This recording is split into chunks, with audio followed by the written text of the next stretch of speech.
Hi, everybody. Andy Nichols, the Backward Traveler, coming back to you with a special video tonight.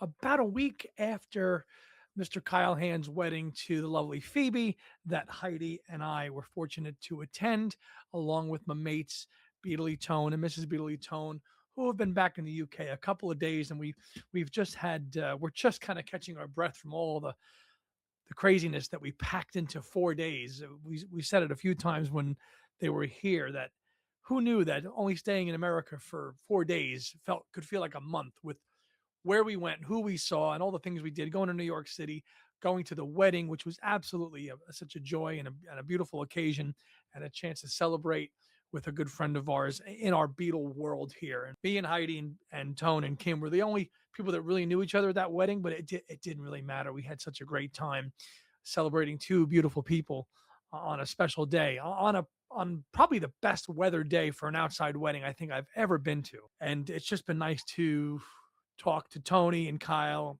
and Kim and Heidi, of course. And we listened to Dungeon Lane and we hung out on the deck, chatted all good things, Beatles and music and memories and things to look forward to in the future. I'd also like to thank Tony and Kim on behalf of Heidi, too, for the lovely gifts that they gave us while they were over here. Postcard from the Roundhouse discussion, uh, as you can see, in conversation, which they attended with Paul, which they were just recounting that magical night listening to the Boys of Dungeon Lane with Paul in person. Thank you for this little keepsake from London. Also, some magnetic bookmarks for all the books that we have and we go through. Here is a Jacaranda Coffee Club membership card included with all the Jacaranda copies of Dungeon Lane. You have to admit, being over 18 years old, how cool is that?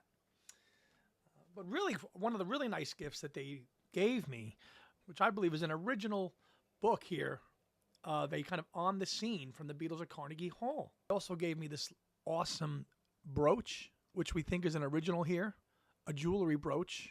When we were in New York after Kyle's wedding, we went record shopping. Tony got a great haul of some vinyl from A1A Records in the East Village, and I scored a copy of Flowers in the Dirt, but looks to be a Russian pressing of it on the same label as the Choba album. A little beat up. It was only $8, and it's got no lyrics or inner sleeve like the traditional album, but a different label, an interesting copy of Flowers that I did not previously own. And lastly, I want to thank friend Mike Nair, who sent me a copy of all of Paul's appearances on SNL between CD and DVD, including the 2025 performance of Golden Slumbers, and also a Blu-ray of just this past year when he was on there just a few weeks ago. So, Mike, I am so thrilled to have all the SNL stuff from 1980 to the present day in one collection. So, big thank you to you for sending this to me. I really appreciate that. There's been a lot of talk, in the Beatles YouTube world about this whole Dungeon Lane and Flaming Pie comparison, which a lot of people have done videos on, including obviously Tony. And I did my own about a week ago. And Paul from the Dinner with Guido channel did one too. Ollie Saunders did one as well. And he thinks Flaming Pie is still better. And it got me thinking, why not do another Dungeon Lane Flaming Pie video comparison? Why not? Because it's just another way to really look at it and discuss it, because the albums are so closely aligned in nostalgia and reflective music. And they are really, really intertwined, and I think they will be. And they kind of bookend each other in a nice way. Not that Dungeon Lane's the end, but they complement each other very well in Paul McCartney's latter day discography. And when I say latter day, it's what's scary is that Flaming Pie is the midway point of Paul McCartney's solo career, which is crazy when you think about it, because in 1997, people thought he was old back then. But for this video today, I wanted to kind of come up with a fantasy playlist of an album called Dungeon Pie. And the challenge that I give to you all out there is make one album and take 7 tracks from one and 7 from another and come up with one album. It's very hard to do depending on where you fall in the Flaming Pie Dungeon Lane camp. And I would say it's probably about 50-50 from all the comments that I've seen on my own video, on Hands, on Two Legs, where people feel about Dungeon Lane versus Flaming Pie. It's pretty much split. But Today, I present a challenge to you to come up with your own Dungeon Pie playlist of the best of each album to make a brand new one called Dungeon Pie. Here we go. So, there you see, we've only got two tiers today, and I was inspired by Beatle Tone. And of course, while he was here, we watched Ollie's video where he ranked all of Paul McCartney's singles, and we vehemently disagreed with some of them, but we loved some of them. So, Ollie, good job on that ranking video of all the singles. And we don't need more than two tiers here because we're only dealing with side A and side B. Okay, so if I'm creating this kind of fantasy album called Dungeon Pie, okay, here is what I'm going to start off with. Okay, side one, we're going to go with the Flaming Pie opener, the songs we were singing to open it up. Okay, followed up by Days We Left Behind from Dungeon Lane. After that, followed up by The World Tonight, keeping it a little poppier. After that, fourth track, we're going to go with Ripples. And now we're kind of entering the kind of the pop side of the album, as you'll see as I've kind of crafted this. Next, track 5, Young Boy, just like on Flaming Pie, keeping the pop going. Home to Us, the 6th track. Closing side 1 of Dungeon Pie, we have Flaming Pie. So as you see, the 1st, the 3rd, and the 5th, and the 7th are all the same slot. Flip the record over.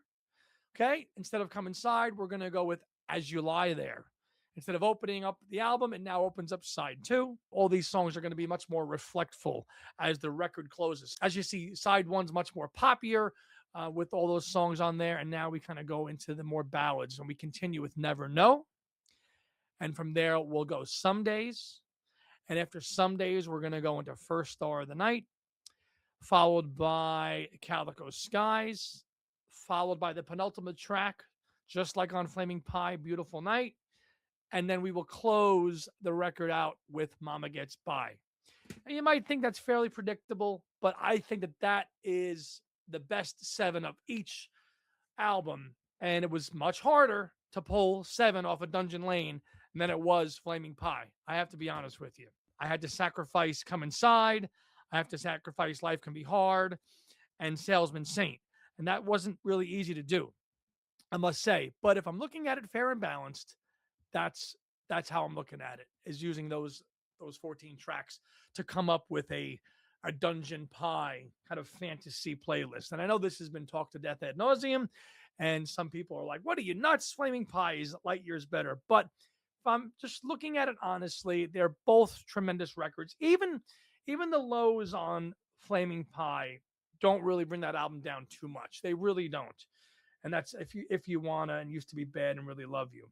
And I know Beatle Tone said he really liked If You Wanna, but those 3 just bring Flaming Pie down. But not that much. It's that strong of a record. So I still maintain that Dungeon Lane, edges out Flaming Pie just a little bit. Beatle Tone ranked it. He had it 3 points higher on his video that he just did after he got back from America. And I agree with him. And it does etch it out just a little bit. But I do think that is the best of both albums. If you had to kind of come up with one album that represents the best of both, those are my opinions. Now, am I losing things like Souvenir and Little Willow and Heaven on a Sunday? Yeah. And Great Day. Yeah, I'm losing those songs because I had songs from Dungeon Lane that had to go on there that were that much better. So that's my little fun experiment, continued experiment in the Flaming Pie Dungeon Lane YouTube Beatles content that is out there now. What 14 would you pick? And again, if you're playing this game, it's got to be even. You've got to take 7 from Flaming Pie and 7 from Dungeon Lane. What does it look like? Let me know in the comments below.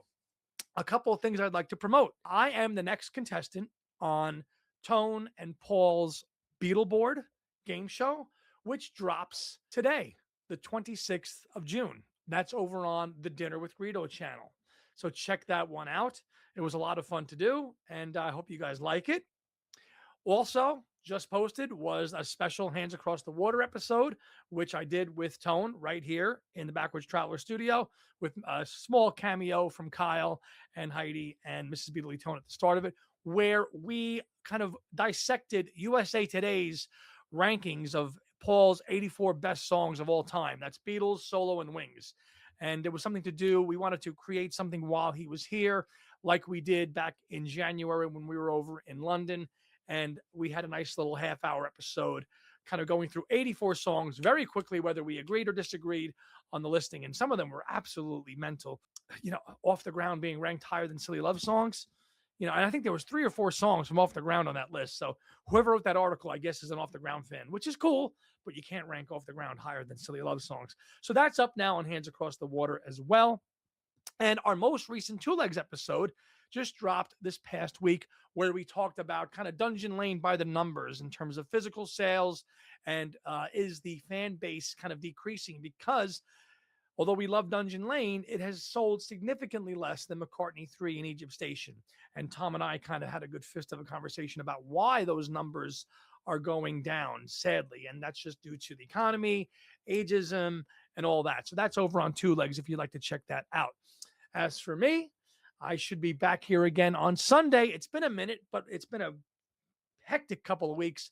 I will be back here right on my own channel for Andy's Sunday live show, where we will have Name That Tune and a whole host of stuff. It's been a minute since I've been live, but be good to do it again and chat with you all on a Sunday over a cup of coffee or a cup of tea. Before I sign off, a big thanks again to Tone for bringing over the records from the UK, and that's the Jacaranda variants, which I now have. The only thing is you can't really tell which one's the pink and which one is the black on here, which is unfortunate, but they are quite cool with the 007. And the 7 represents, this is the 7th pressing from Jacaranda Records. I also got a copy of Ringo's album, Long, Long Road, which is obviously 004, because that's the 4th one. So that's all the 007 represents. But it is kind of cool. It does have a little bit of a slipcase cover, die cut, that does slide out like that.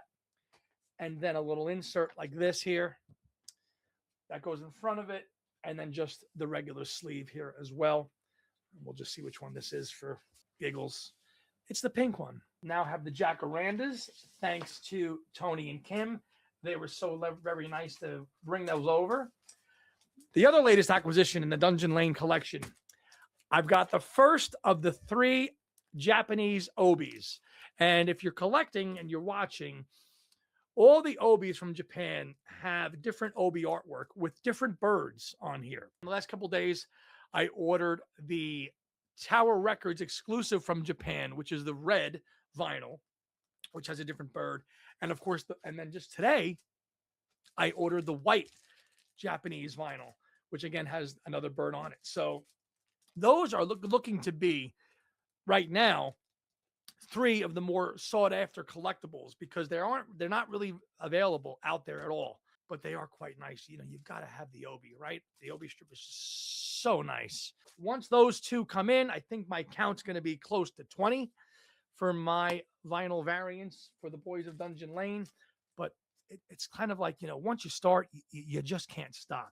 So I'd like to give also a special thank you to my good friend Joan Borelli, who kind of gave me the impetus today to go get that white one, which there was only one on Discogs today, but I've got all 3 Japanese vinyl variants coming now also over. So that should be it for now until we hear about any deluxe editions with extra tracks. But there's more than enough to kind of keep us satisfied for a bit. So I hope you guys are still enjoying it, and all your collecting, all the videos that I've seen. My mate Down Under Boy and Arch, who just posted his collection that he's got. Hang in there, brother. I know the slow train of mail is slow to get to you down there, down under, but your variants will be coming, and I know that you've got some good stuff coming your way from our Liverpool family. So I know you're going to enjoy it. So that'll do it for me, everybody. Have a great night, and we'll see you next time.